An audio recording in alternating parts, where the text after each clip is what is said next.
बिस्मिल्लाहिर्रहमानिर्रहीम। Welcome to all of you Urdu IT academy. और आज हम MTCNA MikroTik certified network associate का लेक्चर नंबर 2 रिकॉर्ड करने जा रहे हैं।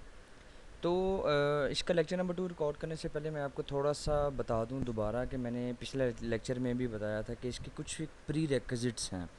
अब इसके प्री रेक्विजिट्स में मैंने आपको बताया था कि अगर आपने उर्दू आईटी अकेडमी से ही CCNA की ट्रेनिंग भी कंप्लीट की हुई है, CCNA R&S की सिर्फ, तो सिक्योरिटी से रिलेटेड भी कुछ चीज़ें प्री रेक्विजिट्स हैं, लेकिन जब मैं वो सिक्योरिटी की तरफ जाऊंगा मैं तब डिफ़ाइन करूंगा वो कि क्या क्या चीज़ें आपको पहले आपने की हों। तो बेहतर यही है कि अगर आप सिर्फ एक CCNA की ट्रेनिंग यहाँ से काशिफ भाई की अगर ट्रेनिंग आप ले लेते हैं तो बेहतरीन हो जाएगा, ये बेहतरीन के ऊपर भी बेहतरीन हो जाएगा। तो उसके बाद आपके लिए इस माइक्रोटिक की सीरीज़ को समझना कोई टफ़ चीज़ नहीं होगा। ऑलमोस्ट चीज़ें कि देखें, अब कुछ स्टैंडर्ड्स होते हैं, कुछ रूल्स होते हैं, कुछ प्रोटोकॉल्स होते हैं, ये सारी की सारी चीज़ें एक दफ़ा डिफ़ाइन कर दी जाती हैं, बार बार डिफ़ाइन नहीं की जाती। हाँ, उसको यूज़ करने का तरीका हर डिवाइस के अंदर अलग होता है। अब मैं आपको छोटी सी अगर एक जो एग्जांपल दूं कि एक मतलब है स्पैनिंग ट्री प्रोटोकॉल STP जो सिस्को में यूज़ किया जाता है। अब उस STP को एज इट इज़ आप किसी और वेंडर में भी यूज़ कर सकते हैं, मतलब हवावे में भी यूज़ कर सकते हैं, आप उसे माइक्रोटिक में भी यूज़ कर सकते हैं। आगे चल के हम देखेंगे, अगर हमारे टॉपिक्स में इसका टॉपिक एक आएगा तो इंशाल्लाह ताला इसे अच्छी तरह डिस्कस किया जाएगा। तो बेहतर ये कि अगर आपने CCNA की ट्रेनिंग ली हुई है, यहाँ से ली हुई है, तो और भी बेहतर। अगर कहीं और से ली हुई है तो वो भी मतलब चल जाएगा, वो बुरी नहीं है वो भी। तो उसमें यह है कि आपको ऑलमोस्ट कोई 60% आपको फ़ायदा होगा उन चीज़ों, क्योंकि मैं इसमें दोबारा IP एड्रेसिंग को प्रॉपर लेके नहीं चलूँगा। मैं इसमें आपको सबनेटिंग के बारे में डिफ़ाइन नहीं करूँगा, IP क्या होता है, मतलब इससे रिलेटेड कोई भी चीज़ हम डिस्कस नहीं करेंगे इसके अंदर, ताकि मैं एज्यूम कर रहा हूँ कि आपने वो सारी चीज़ें पहले पढ़ी हुई हैं। अगर आपने नहीं वो की हुई सारी चीज़ें तो मैं आपको प्रेफर करूँगा कि आप बल्कि रिकमेंड करूँगा कि आप पहले CCNA R&S काशिफ भाई का एक दफ़ा पढ़ लें, और उसके बाद आप जो है ना वो माइक्रोटिक सीरीज़ की तरफ आएँ, तो ये फिर आपके लिए बहुत ईजी फिंगर टिप्स के ऊपर आ जाएगी, कोई इसमें मतलब परेशानी वाली बात नहीं है। तो आज का जो हमारा टॉपिक है, जो लेक्चर है हमारा, उसमें हम माइक्रोटिक के लाइसेंस और इसके लेवल्स के बारे में डिस्कस करेंगे। उसके अलावा इसकी हार्डवेयर स्पेसिफिकेशंस के बारे में डिस्कस करेंगे कि अगर हमने इसे अपने सिस्टम में या लैपटॉप में इसे मैंने इंस्टॉल करना है वर्चुअल मशीन में, तो मैं क्या करूँगा, किस तरह इंस्टॉल करूँगा, क्या क्या हार्डवेयर स्पेसिफिकेशंस चाहिए। उसके अलावा फ़ीचर्स होंगे माइक्रोटिक राउटर के, और एंड पे हम डिस्कस करेंगे कि कैसे डाउनलोड करेंगे, और फिर हम एक छोटी सी लैब भी परफॉर्म करेंगे इंशाल्लाह, जिसमें हम देखेंगे कि माइक्रोटिक को हम अपने लैपटॉप के अंदर कैसे इंस्टॉल कर सकते हैं। और ये कोर्स कंटेंट है ये इंशाल्लाह, ये जो माइक्रोटिक के फ़ीचर्स हैं, ये ऑलमोस्ट जितने भी फ़ीचर्स हैं मैं कोशिश ये करूँगा कि सारे ही डिस्कस करूँ। और मैं मतलब मुझे ना तो उर्दू IT अकेडमी ने बाउंड किया है जी आपने इसमें से इतना है, इतना ही पढ़ाना है। तो इंशाल्लाह जो हमारी आउटलाइन होगी, मेरी कोशिश ये होगी कि आउटलाइन से बढ़ के भी जितना मेरे पास नॉलेज है मैं उतना आपके साथ शेयर करूँ। मतलब नॉलेज एक ऐसी दौलत है जो आप जितनी ज़्यादा शेयर करें उतनी ज़्यादा बढ़ती जाती है। तो इंशाल्लाह जितना मैक्सिमम मेरे पास माइक्रोटिक के बारे में जो भी इन्फॉर्मेशन वगैरह होगी मैं आपके साथ शेयर करता रहूँगा डे बाय डे इंशाल्लाह। अच्छा, एक माइक्रोटिक की तस्वीर मैंने आपके सामने ये पोस्ट की है। इसमें देखें बिल्कुल सेम एज इट इज़ यही जो मॉडल है ये मैं यूज़ भी कर रहा हूँ, और मैंने इससे बड़े दूसरे 2-3 और मॉडल्स भी यूज़ किए हैं। हमने जो पिछले लेक्चर में मैंने आपको एक डायग्राम दिखाई थी राउटर की, वही है राउटर बोर्ड 750। अच्छा, इसके अंदर 1 2 3 4 5 पोर्ट्स हैं। एक पावर की पोर्ट है, एक इसमें ये रीसेट की पोर्ट है, और एक ये एक्ट, और मतलब अनटिल द लैम्प ब्लिंकिंग। अब होता क्या है, अगर मैंने इस कोई माइक्रोटेक राउटर मैंने लिया है, ऑलरेडी कॉन्फ़िगरेशन हुई है, मुझे पासवर्ड वगैरह नहीं पता, मैंने उसे रीसेट करना है, तो आप पावर बटन का उसका जो है वो उतार के पावर मतलब ऑफ़ करके इस बटन के ऊपर किसी ब्रीक पिन से इसे प्रेस करेंगे, और फिर पावर बटन प्लग करेंगे, मतलब पावर इसकी ऑन करेंगे। और उसके बाद ये जो एक्ट वाली लाइट होगी, ये जो आपके सामने शो हो रही है, ये एक्ट वाली लाइट, ये एक्ट वाली लाइट या इसमें समटाइम जो है ना वो USR लिखा होता है, ये ब्लिंक करना शुरू हो जाएगी। जब ये मतलब अराउंड कुछ 5 से 6 दफ़ा ब्लिंक करने के बाद जब ये रुक जाएगी, स्टिल हो जाएगी, उस टाइम आप समझें कि आपका राउटर रीसेट हो गया। आप एक छोटा सा बीप साउंड भी देता है ये, तो ये उस टाइम मतलब ये आप समझ लें कि ये आपका रीसेट हो गया, फिर इसे डिफ़ॉल्ट IP वगैरह जो है वो साइन हो गए हैं, और आप उसे फिर एक्सेस कर सकते हैं। अच्छा, इसकी मज़ेदार बात यह है कि वो आपके पास सिस्को में अगर एक कंसोल पोर्ट होती है तो आपने सिर्फ कंसोल पोर्ट के थ्रू एक्सेस करना होता है फर्स्ट टाइम अगर आप राउटर को एक्सेस कर रहे होते हैं। तो इसमें कोई कंसोल पोर्ट का तो कोई कॉन्सेप्ट नहीं है, लेकिन इसमें यह है कि 1 2 3 4 5 ही जो पोर्ट्स आपके सामने शो हो रही हैं, इसमें से किसी भी पोर्ट के ऊपर आप अपनी वायर अटैच करें और उसके बाद अपनी वायर अपने पीसी के साथ या लैपटॉप के साथ अटैच करें और डिफ़ॉल्ट आईपी अपने लैपटॉप को असाइन करें। इसके हर पोर्ट के ऊपर एक वही आईपी असाइन किया होता है, तो आप उसके थ्रू से एक्सेस कर लेंगे। जैसे हम आगे चल के इंशाल्लाह अभी देखते हैं कि कैसे एक्सेस कर लेंगे। अच्छा, अब इसमें इसने बताया जी मैंने इसे वैन 1 बनाया, इसे वैन 2 बनाया, इसे प्रॉक्सी बना लिया, इसे लैन बना लिया। अब इसकी मज़ेदार बात मैंने आपको पहले भी बताया था, आप 4 इसके वैन बना के और एक लैन बना सकते हैं। 1 2 3 4 वैन बना लें, एक लैन बना लें, मतलब रिडंडेंसी कर लें, आप लोड बैलेंसिंग कर लें, फेल ओवर कर लें, जो भी आपका दिल करता है वो आप कर सकते हैं। 4 आपने वैन बना ली, एक लैन बना लिया, 2 वैन बना लिए, 2 लैन बना लिए, एक प्रॉक्सी बना लिया। तो इट्स अप टू यू कि आपने इस राउटर का रुख किस तरफ मोड़ना है, किस तरह से यूज़ करना है। तो ये सारी की सारी आपकी रिस्पॉन्सिबिलिटी है। जैसे भी आप इसे यूज़ करना चाहें वो उस तरह ही आपको यूज़ मतलब फंक्शनलिटी देगा, कोई इसमें परेशानी टेंशन वाली बात नहीं है। अच्छा जी, तो हम अपने पहली जो है वो प्रॉपर स्लाइड की तरफ चलते हैं, माइक्रोटिक लाइसेंस की तरफ से। मैंने आपको बताया था कि माइक्रोटिक जब आप परचेज़ करते हैं, मतलब माइक्रोटिक का राउटर अगर आप परचेज़ करते हैं तो उसमें तो कोई ना कोई एक लाइसेंस एम्बेड होता है। मतलब अगर आपने कुछ सस्ता माइक्रोटिक का राउटर लिया है तो उसमें लाइसेंस नंबर जो है लाइसेंस लेवल 1 होगा या 3 हो सकता है। कोई अगर आपने एक्सपेंसिव लिया उसमें 4 भी हो सकता है, 5 भी हो सकता है, 6 भी हो सकता है। मतलब जितने ये लिखी हुई है इसके अंदर प्राइस लिखे हुए हैं कि क्या मतलब इसके प्राइस लेवल है। तो जो आप गूगल से डाउनलोड करते हैं ज़्यादातर, वैसे गूगल से क्रैक भी मिल जाते हैं।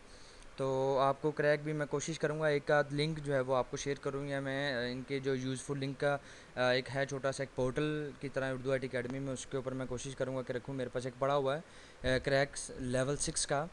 तो जो अगर आपको मतलब गूगल से मिलेगा वो लिखा भी होता है समटाइम के ऊपर, ये क्रैक है, ये इस तरह बातें हैं, लेकिन वो होता फ्री है, 24 घंटे का उसमें ट्रायल होता है। ये देखें, अगर लेवल 0 हमें मिलता है वहाँ पे ट्रायल मोड, वो बिल्कुल उसके अंदर कोई की नहीं लगती, वो 24 आवर उसके ट्रायल के होते हैं। हर चीज़ आप यूज़ कर सकते हो, लेकिन सिर्फ 24 घंटे के अंदर अंदर आपने उसे फ्री करना है। 24 घंटे के बाद वो काम वर्क नहीं करेगा।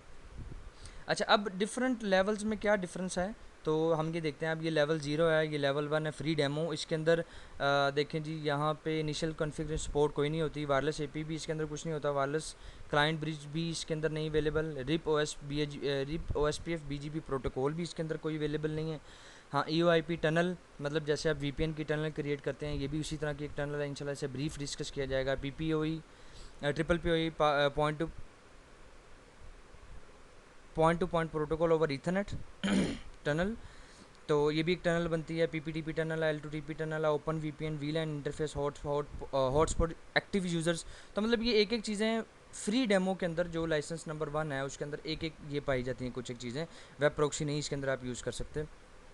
तो अगर हम लेवल 3 की तरफ जाएँ, WISP वायरलेस ISP CPE, इसमें जो है जी प्राइस जो है वो अभी मतलब डोनोट शेल का मतलब है कि कोई एग्जैक्ट नहीं है, कुछ थोड़ा सा अप डाउन हो सकता है मतलब के। तो इसमें भी इनिशियल सपोर्ट कोई नहीं है, वायरलेस एपी कोई नहीं है, और बाकी चीज़ें हैं मतलब वायरलेस इसमें क्लाइंट और ब्रिज भी बन सकता है, प्रोटोकॉल्स भी अवेलेबल हैं। प्रोटोकॉल्स के साथ इसमें एक स्टैरिक लगा हुआ है, वो भी नीचे मैं डिस्कस करता हूँ। ये स्टैरिक से ये लिखा हुआ है, BGP is include in the licence level 3 only for router board for that device you need level 4 to above. अगर आपने इस राउटर बोर्ड को किसी दूसरे वेंडर की डिवाइस के साथ अटैच करके कोई प्रोटोकॉल चलाना है तो उसके लिए वो कह रहा है कि ये लेवल 3 नहीं, आपको फिर लेवल 3 से ऊपर का कोई लाइसेंस चाहिए होगा, क्योंकि ये जो BGP है is include in licence level 3 only for router boards. मतलब अगर राउटर बोर्ड्स ही चल रहे हैं तो उसमें वो अगर आपने लेवल 3 लिया हुआ है, 2 राउटर बोर्ड हैं और आपस में अटैच करने के लिए आपने मतलब कोई प्रोटोकॉल यूज़ किया हुआ है BGP के तौर पे, तो BGP मतलब अगर आपने BGP यूज़ किया हुआ है तो BGP जो है ना वो सिर्फ router board to router board ही सपोर्ट करेगा। अगर कोई और वेंडर यूज़ करेंगे तो उसको वो सपोर्ट नहीं करेगा। उसके लिए आपको फिर लेवल 3 से अप का एक लाइसेंस चाहिए होगा, जिसमें लेवल 4 आ जाता है और लेवल 5 आता है या लेवल 6, जो आपको बेहतर लगे। अच्छा जी, और लेवल 4 में मैं जाता हूँ, इसमें भी देखें 15 दिन का इनिशियल सपोर्ट है। लेवल 5 में 30 दिन का है। ये इसमें कुछ प्राइसिंग भी बताई हुई है, ये अप डाउन होती रहती है पाकिस्तानी रुपये के मुताबिक, तो क्योंकि डॉलर जो फ्लक्चुएट करता है इस वजह से। अच्छा, इसमें अब बताया जी PPO टनल्स 200 बना सकते हैं, अब इसमें भी 200, इसमें लेवल 5 में 500 और इसमें अनलिमिटेड। लेवल 6 में तो हर चीज़ ही फिर अनलिमिटेड है और यस हर चीज़ ओके है। अच्छा, उसके बाद है ऑल लाइसेंस नेवर एक्सपायर, कभी एक्सपायर नहीं होता। एक लाइसेंस आपने लेवल 3 का ले लिया, लेवल 4 का आपने एक लाइसेंस ले लिया, वो कभी एक्सपायर नहीं होगा। हाँ, अगर आपने कभी अपग्रेड करना है लाइसेंस उसका तो इट्स अप टू यू, जब मर्जी आप उसे अपग्रेड कर सकते हैं, कोई इशू नहीं है। Include 15-30 days free sport over email अगर आपने मतलब ये लिया हुआ है लेवल 6 या लेवल 5 या लेवल 4, तो इनकी ये देखें ना, ये सपोर्ट दी हुई है ईमेल के ऊपर, ये आपको बताते हैं कि अगर कोई इश्यूज़ वगैरह आ जाए हार्डवेयर में, सॉफ्टवेयर में, तो वो आपको क्लियर करके देते हैं ये। Can use ultimate number of interfaces, आप इसे लेवल 6, मैंने आपको वही पहले बताया था कि आप एक सर्वर ले लें, उसमें आपके पास 10 NICs लगे हुए हैं, उसमें आप लेवल 6 का जो है वो मतलब राउटर का ऑपरेटिंग सिस्टम उसके अंदर इंस्टॉल करें, उसके अंदर लेवल 6 का लाइसेंस लें, और बेशक अनलिमिटेड आप उसके अंदर जो है ना वो इंटरफेसेस बना सकते हैं, वो आप में कोई उसमें रोकथाम नहीं है आपको किसी किस्म की। R/1 इंस्टॉलेशन ईच, ठीक है जी। ऑफर अनलिमिटेड सॉफ्टवेयर अपग्रेड्स, मतलब अपग्रेडेशन जो है वो इसमें अनलिमिटेड है। आप जितना भी इनका कोई नया, मैंने आप जैसे आपको पहले भी बताया था कि इनका एक ही सॉफ्टवेयर है। आप महंगे से महंगा राउटर ले लेंगे उसमें भी वही सॉफ्टवेयर, सस्ते से सस्ता राउटर ले लेंगे उसमें भी वही सॉफ्टवेयर, जो फ्री है उसमें भी वही सॉफ्टवेयर है। लेकिन उसमें उन्होंने चीज़ों के ऊपर लिमिट लगा दी, फंक्शनलिटी के ऊपर लिमिट लगा दी है। जी अगर लेवल 0 होगा तो उसमें 24 घंटे के बाद हर चीज़ बंद, 24 घंटे तक हर चीज़ यूज़ कर सकते हो, जितना मर्जी यूज़ कर लो उसे, कोई रोकथाम नहीं है। 24 घंटे के बाद सब कुछ बंद। और फ्री डेमो में ये आपने आपके सामने लिखा हुआ 111 जो है ये चलता ही रहेगा, ये रुकेगा नहीं। उसके अलावा 3 में 4 5 6 में अनलिमिटेड हैं कुछ चीज़ें यस हैं, कुछ चीज़ें लिमिटेड हैं, 200 है, जैसे 1020 है, जैसे ये मतलब मैं इसके अंदर यूज़र मैनेजमेंट एक्सेस सेशन जो है इसमें 10 बना सकता हूँ, इसमें 20, इसमें 50 और इसमें अनलिमिटेड। तो ये थी इसकी टोटल लाइसेंस की कहानी। मैं कोशिश ये करूँगा कि आपको लेवल 6 का जो है वो लाइसेंस या क्रैक इसका जो है वो आपको प्रोवाइड करूँ माइक्रोटिक के लिए, ताकि आप जो है ना वो उसे यूज़ करें, और प्रॉपर अगर आप उसे यूज़ भी करना चाहें, अगर मतलब ऑफिशियल अपने काम के लिए या आज की प्रैक्टिस के लिए सिर्फ, तो आप उसे यूज़ कर लें। वैसे मेरी रिकमेंडेशन यही है कि अगर आपने कहीं ऑफिस में किसी ऑफिशियल जगह पे लगाना हो तो प्रॉपर इसका हार्डवेयर ख़रीदें, ताकि उसमें कभी आपको इशू नहीं आएगा। आपके पास हार्डवेयर होगा, आपके पास प्रूफ होगा जी मैंने इतने लाइसेंस का ये हार्डवेयर ख़रीदा हुआ, या लाइसेंस की परचेज़ करें इनके ऑफिशियल वेबसाइट से जाके, ताकि वो आपको फर्दर कोई इश्यूज़ ना आएँ। जो फ्री चीज़ें होती हैं उनमें इश्यूज़ तो चलते हैं, फिर आप ब्लेम नहीं कर सकते किसी को। अच्छा, ये थी जी हमारी टोटल बात MikroTik licence and its level, इसके लेवल्स के बारे में। तो आगे चलते हैं जी, आगे क्या जी, हार्डवेयर स्पेसिफिकेशन। तो मैंने आपको पहले भी बताया कि इसे आप अपने पीसी में इंस्टॉल कर सकते हैं, इसे आप अपने मतलब प्रॉपर एक सर्वर इसे दे सकते हैं, या ये वर्चुअल मशीन बना के भी सर जो आपने कहाँ टास्क परफॉर्म करना है वो कर सकते हैं। तो इसमें ये वर्चुअल बॉक्स में भी इंस्टॉल हो जाता है, VMware वर्कस्टेशन में भी, और VMware ESXi में भी। आप 5.5 में कर लो, 6.0 में कर लो, 6.5 में कर लो, या 6.7, जो भी आपको वर्जन इजीली अवेलेबल हो आपके पास, आप उसमें इंस्टॉल कर सकते हो। तो इसमें i386 कंपेटेबल आर्किटेक्चर, मतलब आपको ये देख लें मिनिमम कोई अराउंड 500 मेगाहर्ट्ज़ का जो है गीगाहर्ट्ज़ का सॉरी, वो आपको जो है ना वो प्रोसेसर चाहिए इसे इंस्टॉल करने के लिए। और सिंगल कोर पे भी चलता है, मल्टी कोर पे भी चल जाता है, वो कोई इतनी इशू नहीं है, क्योंकि मेरा इस चीज़ के बारे में इतनी ज़्यादा मतलब नहीं है मेरी इन्फॉर्मेशन, तो बेहतर आपको यही बता सकते हैं। आप इनकी वैसे वेबसाइट के ऊपर बहुत क्लियरली मेंशन किया हुआ है इन्होंने कि क्या क्या स्पेसिफिकेशंस हैं। तो मेरे मुताबिक मेरे ख्याल से आपके पास 1 कोर का अगर प्रोसेसर होगा कोई अराउंड 5 गीगाहर्ट्ज़ का, तो वो आपको मतलब काम दे जाएगा। मिनिमम इसमें रैम चाहिए 32 GB, IDE, SATA, USB, flash drive, कोई भी ड्राइव हो, आपको स्पेस चाहिए अराउंड 64 MB। तो उसमें आपको 2 इंटरफेस कार्ड चाहिए, एक को आप यूज़ करोगे एज अ लैन और एक को यूज़ करोगे एज अ वैन। अगर आपने वैन के तौर पे भी प्रैक्टिस करनी है तो आप एक लैन कर लोगे, एक वैन कर लोगे। लैन के आगे अगर आप कोई स्विच या कोई हब वगैरह लगा के आगे अपना लैपटॉप या 2-3 लैपटॉप अटैच करके और राउटर बोर्ड की सारी कन्फिग्रेशन करके इसके थ्रू आप इंटरनेट यूज़ कर सकते हो, कोई इशू नहीं है इसमें। और कैन कन्फिगर CM, मतलब ये आप यूजिंग कमांड प्रॉम्प्ट भी कर सकते हो, using GUI graphical user interface भी इसे कन्फिगर कर सकते हो, और इसे वेब इंटरफेस के थ्रू भी कर सकते हो। सबसे पहले जब आप राउटर बोर्ड अपने लैपटॉप में या किसी चीज़ में इंस्टॉल करेंगे, तो पहली कमांड एक जो होगी वो आपको देनी ही पड़ेगी IP की। मतलब वो पहला जो यूज सिस्टम होगा वो आपको कमांड के थ्रू ही एक दफ़ा, मतलब इनिशियल कन्फिग्रेशन कमांड के थ्रू ही होगी। क्यों? क्योंकि अगर हमारे पास हार्डवेयर हो तो हम उसे वायर लगाएं, स्टैटिक IP उसे दिया हुआ होगा, वो हम अपने लैपटॉप को असाइन करेंगे बाय डिफ़ॉल्ट जो दिया होता है, और उसके थ्रू हम इसे एक्सेस कर लेंगे किसी भी थ्रू, मतलब CMD के थ्रू भी, GUI के थ्रू भी, वेब इंटरफेस के थ्रू भी। लेकिन अगर हम लाइसेंस 0 की कोई चीज़ अपने लैपटॉप के अंदर इंस्टॉल कर रहे हैं राउटर ओवर्स की वर्चुअल मशीन के अंदर, तो उसे विंडोज 7 के साथ या किसी और क्लाइंट मशीन के साथ कनेक्ट करने के लिए IP वगैरह साइन करना पड़ेगा। इसे IP कोई असाइन नहीं होता, इवन कि इसे इंटरफेस भी कोई असाइन नहीं होता, वो इंटरफेस भी हमने खुद असाइन करना होता है। तो क्रैक मतलब आप इसका लाइसेंस जो है ना वो आपको क्रैक मिल भी जाता है, कई लोग क्रैक कर भी लेते हैं, लेकिन रिकमेंडेशन ये है कि अगर आपने ऑफिशियली इस चीज़ को यूज़ करना है तो बेहतर यही है कि आप इसे परचेज़ करें, तो कभी इशू नहीं आएगा। अगर कोई इशू आता है तो फिर आपको सपोर्ट देंगे, आप उन्हें क्लेम कर सकते हैं जी मेरे पास इशू आ गया, तो ये सारी कहानी इसके अंदर आप क्लियर कर सकते हैं। अच्छा जी, आगे इसकी फ़ीचर्स है, माइक्रोटिक के क्या क्या फ़ीचर्स हैं और कोर्स आउटलाइन। नंबर वन, मैंने आपको पहले भी बताई एक बात कि ये एज अ फायरवॉल भी काम करती है, एज अ राउटर भी, एज अ ब्रिज भी, एज अ WISP भी। तो इसके बेइंतहा फीचर्स हैं। Number one, firewall. अब फायरवॉल के अंदर जो जो चीज़ें दूसरी फायरवॉल्स परफॉर्म करती हैं वो सारी इसके अंदर कर सकते हैं। मतलब आप प्रॉक्सी भी कन्फिगर कर सकते हैं, आप नेट पैड भी कन्फिगर कर सकते हैं, नीचे आ जाता है। उसके अलावा आप वैन फेल ओवर, मैंने आपको बताया, जैसे अगर आप डिफरेंट वैन्स लगाते हैं, मतलब 3 वैन लगा लेते हैं, एक लैन लगाते हैं, तो एक डाउन होगा, दूसरा डाउन होगा, तीसरा, या तीनों अगर 5-5 MB के हैं तो आपको टोटल स्पीड 15 MB मिलेगी। इस तरह के मतलब चीज़ें इसके अंदर आप परफॉर्म कर सकते हैं। उसके अलावा राउटिंग है, राउटिंग भी हमने पीछे देखा, OSPF, RIP, BGP वगैरह भी इसके अंदर कन्फिगर कर सकते हैं। उसके अलावा नेट पैट है, MPLS है, VPN भी इसके अंदर बनाया जा सकता है, 2-3 किस्म का। उसके अलावा वायरलेस तो बेसिकली इसकी वो कह लेना कि पुश्तैनी कन्फिग्रेशन है, बेसिकली वायरलेस के लिए ही तो ये निकाला गया था, WISP के लिए। उसके अलावा DHCP कन्फिगर कर सकते हैं, हॉटस्पॉट कर सकते हैं, प्रॉक्सी भी इसके अंदर होती है, ट्रिपल PoE सर्वर भी बन सकता है, मॉनिटरिंग ग्राफ भी इसके अंदर बिल्ट इन होते हैं कुछ जो आप यूज़ कर सकते हैं, सिंगल IP को भी मॉनिटर कर सकते हैं, और आप मतलब पूरे इंटरफेस को भी मॉनिटर कर सकते हैं, वैन के या लैन के या जो भी आपने बनाए हुए इंटरफेस। और इसके अलावा बेतहाशा चीज़ें हैं। मैंने आपको बताया ना कि मुझे बाउंड नहीं किया गया इस सीरीज़ को रिकॉर्ड करने के लिए। मैं बेसिकली आपको MTCNA नहीं पढ़ा रहा, मैं आपको माइक्रोटिक पढ़ा रहा हूँ बेसिकली। मतलब मेरा मकसद ये है कि आप माइक्रोटिक के इंजीनियर बने, खाली MTCNA नहीं। MTCNA तो जैसे सिस्को में पहली CD है CCNA, इसी तरह माइक्रोटिक में पहली CD है MTCNA। तो आपको अगर कोई कह दे जी मैं आपको CCNA नहीं पढ़ा रहा, मैं आपको सिस्को पढ़ा रहा हूँ, मतलब मुझे आपने रोकना नहीं है। मैं आपको टिल एंड तक कोशिश करूँगा, जितना मैक्सिमम मेरे पास नॉलेज है मैं आपको डिलीवर कर सकूँ। तो MTCNA भी मतलब माइक्रोटिक में भी आपने मुझे रोकना नहीं है, मतलब आपने परेशान नहीं होना, मैं आपके साथ हूँ इंशाल्लाह ताला, बोर भी नहीं होना। दूसरी बात यह है कि क्योंकि अब थ्योरी बहुत कम है, आगे इंशाल्लाह ताला आज ही हम इसकी लैब भी एक छोटी सी परफॉर्म करेंगे, जिसमें हम देखेंगे कि कैसे ये चीज़ें जो हैं वो हमारे PC के अंदर चलती हैं, क्या काम होता है उसका।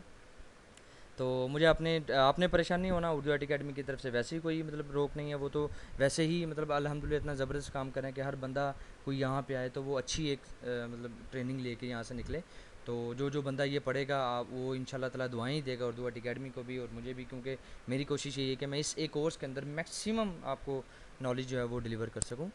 अच्छा जी, उसके अलावा how to download MikroTik OS Google से बड़ी इजीली मिल जाएगा आपको। यहाँ हम देख भी लेते हैं कैसे हमें डाउनलोड करना है। और दूसरा कि फर्स्ट डाउनलोड माइक्रोटिक OS आपने डाउनलोड कर लिया, डाउनलोड करने के बाद उसकी लैब कैसे परफॉर्म करेंगे। अब ये देखें, छोटी सी मैंने नीचे एक टोपोलॉजी बनाई है। मैं राउटर मतलब एक वर्चुअल मशीन इसकी बनाऊंगा और एक वर्चुअल मशीन इसकी बनाऊंगा, या मैं अपने मतलब बेस मशीन से भी इसे एक्सेस कर सकता हूँ, लेकिन मैं बेस दोनों को वर्चुअल मशीन्स बना के और इन दोनों को एक्सेस करूँगा। दोनों को क्या क्या IPs वगैरह साइन करेंगे, ये सारा कुछ हम देखते हैं अभी इंशाल्लाह ताला। तो अब हम चलते हैं जी अपनी लैब की तरफ, और ये देखें जी ये अच्छा जी, मैंने एक राउटर OS जो है वो डाउनलोड किया हुआ है। अगर आप चाहें तो मैं आपको दिखा भी देता हूँ कि राउटर OS को डाउनलोड करने का क्या तरीक़ेकार है। तो अगर हम चलें यहाँ पे, मैं लिखूँ गूगल, अच्छा google.com और MikroTik OS download for PC for crack, मतलब ये क्रैक आपको कह रहे हैं, लेकिन इसमें क्रैक होता नहीं है, समटाइम होता भी है। अच्छा जी, ये देखें जी इधर आ गए।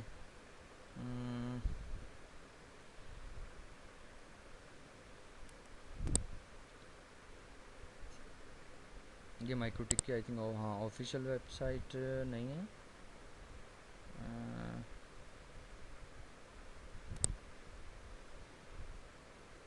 अच्छा जी, ये देखें, ये माइक्रोटिक की बेसिकली ऑफिशियल जो है वेबसाइट है। ये राउटर OS आ गया इधर, और यहाँ से फिर आप जो है ना गो टू डाउनलोड पेज, और जो भी मतलब आपने जिस भी लेवल का आपने डाउनलोड करना है। अगर किसी को अच्छा इंटरनेट मतलब चलाना आता है तो वो टोरेंट से आप जो है ना वो इसका प्रॉपर वर्जन, क्रैक्ड वर्जन भी डाउनलोड कर सकते हैं। अच्छा, इसमें मैं एक और चीज़ बताता चलूँ आपको, या तो आप इसका OS डाउनलोड करके प्रॉपरी तरीके से इसके अंदर इंस्टॉल करें। मेरे पास वैसे हुआ है, लेकिन मैं फिर भी एक तरीक़ेकार आपको बता के कि कैसे इंस्टॉल करते हैं फिर उसके ऊपर जाऊँगा। एक तरीके तो ये है कि प्रॉपर डाउनलोड करें और डाउनलोड करने के बाद आप जो है ना वो इसमें इंस्टॉल करें। और एक ये होता है कि आपको प्रॉपर एक वर्चुअल मशीन बनी हुई भी मिल जाती है गूगल से, उसे फिर आपने जस्ट यहाँ पे क्लिक करके ओपन करना है और वो यहाँ पे ओपन कर देगा, ऑलरेडी वो इंस्टॉल्ड ही होती है। अच्छा हम क्या करते हैं जी, create a new virtual machine, typical पे जान लेते हैं जी। नेक्स्ट मैंने सेलेक्ट करना है जी, मैंने क्या करना है, माइक्रोटिक ओएस पड़ा हुआ है 5.20, इसे यहाँ से करके नेक्स्ट करूँगा। मैंने अदर्स में जाना है और यहाँ से भी अदर, और यहाँ पे लिख दूँगा जी माइक्रोटिक। ले जी माइक्रोटिक हो गया। ब्राउज़ करके मैं इसे कहीं पे भी रख सकता हूँ, तो मैं इसे कोशिश करता हूँ जी मैं इसे डेस्कटॉप पे सेव कर लूँ। नेक्स्ट स्पेस कितनी देनी है जी, वैसे तो आपने देखा है 64 MB, लेकिन मैं दरिया दिल इंसान हूँ जी, मैं इसे 4 GB की स्पेस देता हूँ। और नेक्स्ट, और बस ये हो गया। कस्टमाइज़ हार्डवेयर करने के लिए क्या जी, आपने रैम कितनी दी है, 256 कर लो मिनिमम, आपको पता है 32 चाहिए, 256 बहुत है इसके लिए। नेटवर्क इंटरफेस कार्ड एक लगा हुआ है, आप एक और ऐड कर सकते हैं। लेकिन ये एक और ऐड हो गया। अब ये जो होगा इसे मैं ब्रिज कनेक्शन बनाऊंगा जहाँ से ये इंटरनेट ले सकता है फ़िलहाल फॉर द राइट नाउ, ताकि मैंने इसके ऊपर इंटरनेट भी चलाना। और ये जो दूसरा कनेक्शन है इससे मैं कस्टम करके VMNet 0 ही रहने दूंगा, और यहाँ से इसे मैं कर दूंगा क्लोज़, और यहाँ से कर दूंगा फिनिश। ये मेरे पास यहाँ पे एक एक्स्ट्रा मशीन शो हो जाएगी, ये जी माइक्रोटिक। अब मैं इसे करूँगा जी पावर ऑन, ये हो गया जी पावर ऑन। ये देखें जी आपके सामने, ए ज़बरदस्त। अब इसे इंस्टॉल कैसे करना है ये देखते हैं जी। अच्छा, जब आपके सामने ये ऑप्शन आएंगी, ये बेसिकली वो ऑप्शंस हैं जो माइक्रोटिक के अंदर अवेलेबल हैं। मैंने आपको बताया था आपके पास जो है वो ज़ीरो लाइसेंस में हर चीज़ अवेलेबल है 24 घंटे के लिए। तो ए से सिलेक्ट करना है ऑल, मतलब ए का बटन आपने सबसे पहले आपने माउस जो है, माउस इसके ऊपर ला के क्लिक करना है। क्लिक करके माउस मतलब इस वर्चुअल मशीन के अंदर अब यूज़ हो रहा है, यहाँ पे आपने पहले प्रेस करना है ए का मतलब है ऑल, और उसके बाद आपने प्रेस करना है आई का मतलब है इंस्टॉल। जैसे ये ऊपर बिल्कुल अगर थोड़ा सा आप देखें तो लिखा हुआ है यहाँ पे, अभी कर्सर में लेके आता हूँ, ये देखें move around the menu P and N और अरे की सिलेक्ट विद स्पेस बार, मतलब अगर आपने कोई स्पेसिफिक करनी है तो स्पेस बार से सिलेक्ट करें, ऑल करना है तो ए से, आई करना से इंस्टॉल, मैं आई कर देता हूँ। वो पूछता है do you want to keep old configuration, मुझे ओल्ड कन्फिग्रेशन किसी किस्म की नहीं चाहिए, नो करते हैं जी। और वो कह रहा है कंटिन्यू, मैं कहता हूँ जी यस। अब ये जी इसमें इंस्टॉलेशन जो है वो स्टार्ट हो गई है, और ये इंशाल्लाह ताला विद इन 1 to 2 मिनट्स जो है वो इंस्टॉलेशन इसकी कंप्लीट हो जाती है। कोई हार्ड एंड टफ रूल नहीं है, ये भी आपके सामने शो करवा देगा जी। आप रीबूट करें, फिर आपने एंटर प्रेस करना है, रीबूट करते साथ ये सारे पैकेजेस जो हैं वो आप इंस्टॉल करें इसके अंदर। पैकेज इंस्टॉल करने का और अपग्रेड करने का भी तरीका, जब हम प्रॉपर इसके ऊपर जाएंगे तो देखेंगे, जो कहता है जी प्रेस एंटर टू रीबूट, मैंने एंटर कर दिया। जैसे ही ये रीबूट होगा तो इसमें ये हमसे कहेगा जी यूज़र नेम पासवर्ड एंटर करें। यूज़र नेम और पासवर्ड जो है वो यूज़र नेम है इसका एडमिन, पासवर्ड ब्लैंक पे आपने एंटर कर देना है, तो आपके पास जी माइक्रोटिक रेडी हो जाएगा। ये देखें जी वो कह रहे do you want to do it now, आपने कुछ कोई बटन नहीं प्रेस करना, समटाइम ये खुद ही आगे चला जाता है, लेकिन अगर आप इसे एन प्रेस कर दें तो ये छोड़ देगा जी। एक छोटा सा बीप का साउंड आएगा और उसके बाद आएगा जी माइक्रोटिक लॉगिन। हम लॉगिन करते हैं ADMIN एडमिन ये, और पासवर्ड नथिंग, ये जी माइक्रोटिक का OS आपके सामने आ गया। अब मैं देखता हूँ, मैंने आपके सामने इसे 2 इंटरफेस असाइन किए थे, मैं कहता हूँ जी इंटरफेस प्रिंट। ये देखिए जी ईथर 1 और ईथर 2, ठीक है जी। हमारे पास कोई इसमें रोक टोक नहीं है, मैं इसमें 10 भी लगा सकता हूँ, मैं इसमें 20 भी लगा सकता हूँ, इट्स अप टू अस, जितना भी हमने इसमें से काम लेना है। और अभी हमने, मैं करता हूँ जी IP एड्रेस प्रिंट। अच्छा, इसमें भी सिस्को की तरह टैब की ऑप्शन है, अगर आपने मैक्सिमम उसका मिलता जुलता लिख लिया, वहाँ के आगे आप टैब प्रेस करें तो वो कमांड कंप्लीट हो जाएगी। तो IP एड्रेस प्रिंट करके एंटर करता हूँ, तो अभी किसी किस्म का कोई IP एड्रेस असाइन नहीं किया हुआ हमने, ठीक है जी। अच्छा, अब इसको IP एड्रेस असाइन करने का तरीका बहुत ज़्यादा मुश्किल नहीं है। सबसे पहले हम इसका नाम चेंज करके ईथर 1 को लैन और ईथर 2 को वैन रखते हैं, और फिर इसके अंदर इंशाल्लाह IP देखते हैं कि कैसे IP से असाइन किया जाएगा। अच्छा जी, मैं एक काम करता हूँ जी, इसमें मैंने करना है इंटरफेस सेट, ओ सॉरी। अच्छा, जो कोई कमांड इसमें नहीं चलेगी तो वो इस तरह रेड होती जाएगी, ये भी आपने याद रखना है। मतलब इसका मतलब है कि इसके आगे हम नेम नहीं दे सकते।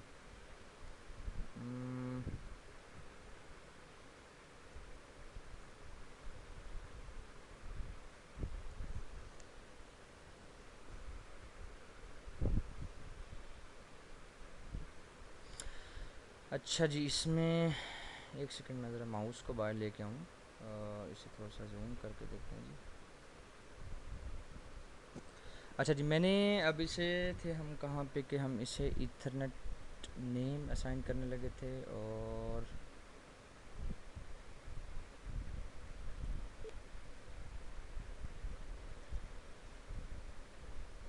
इंटरफेस।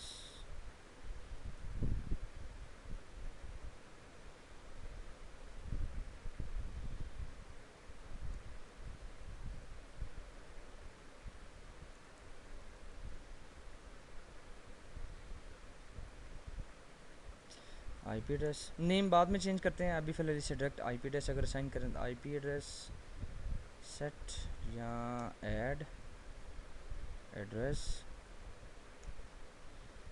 1.1.1.1, या अगर आपने दूसरा आईपी देना है तो इसे 192.168.0.1 स्लैश नेटमास्क इसका जो बनता है। और यहाँ अगर ये इस तरह नहीं मानता तो अब इस तरह करके ये वाला स्लैश और यहाँ पे नेटमास्क 255.255.255.0, और आपने किसके ऊपर देना है, इंटरफेस ईथर1 के ऊपर, ETHER ईथर1। ठीक है जी, अब इसे आप यहाँ पे एंटर प्रेस कर दें। अब मैं इसके ऊपर अप एरो करके वही की आईपी एड्रेस की चेक करता हूँ, तो ये देखें जी ईथर1 के ऊपर हमने इसका एक जो है वो आईपी एड्रेस असाइन कर दिया। अच्छा, अब इस आईपी एड्रेस के थ्रू मैंने जो हमारा होस्ट है, मतलब विंडोज़ 7, लेट्स सपोज मैंने अगर दूसरी वर्चुअल मशीन बनाई हुई है तो उसके ऊपर जाके मैं ये आईपी एड्रेस दूंगा, मतलब इसी सीरीज़ का एक आईपी एड्रेस दूंगा और उसके थ्रू मैं इसको एक्सेस कर लूँगा। ठीक है जी, तो अभी मेरे पास एक माइक्रोटिक राउटर ये बना हुआ है, जैसे मैं आपको ये दिखाता हूँ थोड़ा सा। ये देखें जी, मैंने इसे आईपी वगैरह ये साइन किए हुए हैं। 192.168 इसके लैन पे दिया हुआ है और ये इसके वैन पे दिया हुआ है। मुझे अभी वैन से कोई लिंक नहीं है, मैंने अभी इंटरनेट नहीं चलाना, मैंने सिर्फ लैन चलाना है, तो मुझे इतनी कोई मतलब नहीं ज़रूरत वैन इंटरफेस की, मुझे सिर्फ लैन का इंटरफेस चाहिए ताकि मैं इसे एक्सेस कर सकूँ। अच्छा जी, मैं विंडोज़ 7 के ऊपर आता हूँ। अच्छा, विंडोज़ 7 के ऊपर आते ही मैंने आपको सबसे पहले बताया था जी कि एक सॉफ्टवेयर है छोटा सा विनबॉक्स, जिसके थ्रू हम इसे एक्सेस करते हैं। विंडोज़ 7 को क्या आईपीज़ दिए हुए हैं ये भी हम देख लेते हैं, NCPL, और इसके ऊपर जाके मैंने दिया हुआ 192.168.0.2, उसी सीरीज़ का सेम आईपी एड्रेस। तो रन करते हैं इस एप्लीकेशन को, रन करके मैंने ऊपर दे दिया आईपी 192.168.0.1, नीचे पासवर्ड दे दिया एडमिन, यूज़र नेम दे दिया एडमिन, पासवर्ड मैंने कोई सेट नहीं किया हुआ। कनेक्ट करूँगा तो ये देखें जी मेरे पास ये राउटर का ओएस जो है, राउटर का सॉफ्टवेयर जो है वो ओपन हो गया। उन्होंने मुझे बता दिया जी कि मेरे पास 20 घंटे रह गए हैं सिर्फ, जो कि मेरे पास चल रही है। ज़ीरो लाइसेंस है मेरे पास, ज़ीरो लेवल का। तो अगर मैंने लाइसेंस लेवल अपना चेक करना है, लेवल जो है ज़ीरो है और इतने घंटे में ये एक्सपायर हो जाएगा, जब तक चलता रहेगा। और मैं अगर इंपोर्ट की या पेश की करना चाहूँ इसके ऊपर तो वो भी कर सकता हूँ, मतलब मेरे पास अगर की आ गई है तो मैं इसी के ऊपर ही पेश की करना चाहता हूँ तो वो कहता जी देयर इज़ नो की टू पेस्ट, मतलब मैंने अभी की कॉपी की नहीं कोई, तो यहाँ पे ही मैं लाइसेंस का सारा मामला एंटर कर सकता हूँ। अगर आपको ये डायलॉग बॉक्स नहीं शो हुआ तो आप सिस्टम में और ये लाइसेंस में जाके चेक कर सकते हैं, ये मामला हैं जी आपके पास। ठीक है, ये था इसका तरीका इंस्टॉलेशन का। अब आगे इंशाल्लाह ताला हम चलेंगे ये प्रॉपर इसके ऊपर, मतलब ये आपके पास लेवल 6 की फंक्शनैलिटी है अभी तक, लेवल 6 की फंक्शनैलिटी है सिर्फ 24 घंटे के लिए, भी आपने याद रखना है। अच्छा, यहाँ पे राइट क्लिक करके मैं ऐड सीपीयू करता हूँ, कितना सीपीयू यूज़ हो रहा है, कितनी मेमोरी यूज़ हो रही है और कितना अप टाइम है। अप टाइम होगा जी 43 मिनट्स, मेमोरी इतनी यूज़ हो रही है इसमें, और ये इतनी मतलब टोटली मेमोरी इतनी है, और इसका सीपीयू की यूटिलाइजेशन वो इतनी है, क्योंकि इन चीज़ों में इश्यूज़ आते हैं। मैंने कहा ये मैं पहले आपके साथ डिस्कस कर लूँ। तो जी ये हमारी बेसिक लैब थी आज की, जो हमने बड़ी ज़बरदस्त तरीके से जो है वो परफॉर्म कर ली है, मतलब अब कोई किसी किस्म की परेशानी नहीं है। अब नेक्स्ट लेक्चर में जब मैं प्रॉपर इसको एक्सेस करना शुरू करूँगा, जब काम करना शुरू करूँगा इसके ऊपर, तो आप इजीली जो है वो आपके पास लैब बनी हुई होगी घर पे, राउटर आपके पास अपना होगा 23 घंटों के लिए। मैं कोशिश करूँगा कि मैं आपको ये लिंक वगैरह, या अगर आपको गूगल से मिल जाए कोई क्रैक वर्जन 3, लेवल 4, 5, 6 का, तो आप वो इंस्टॉल कर लें, तो काम हमारा जो है वो ज़बरदस्त हो जाएगा। कोई रॉकेट साइंस नहीं है, जैसे मतलब इजी बाकी वर्चुअल मशीन पे चीज़ें इंस्टॉल की जाती हैं ये वैसे ही इंस्टॉल होती है। तो आज का लेक्चर था हमारा सिर्फ इतना ही था। तो thank you very much, thank you Urdu academy, and thank you all of you. तो इंशाल्लाह मुलाकात होती है नेक्स्ट लेक्चर में जल्दी। थैंक यू जी, अल्लाह हाफिज़।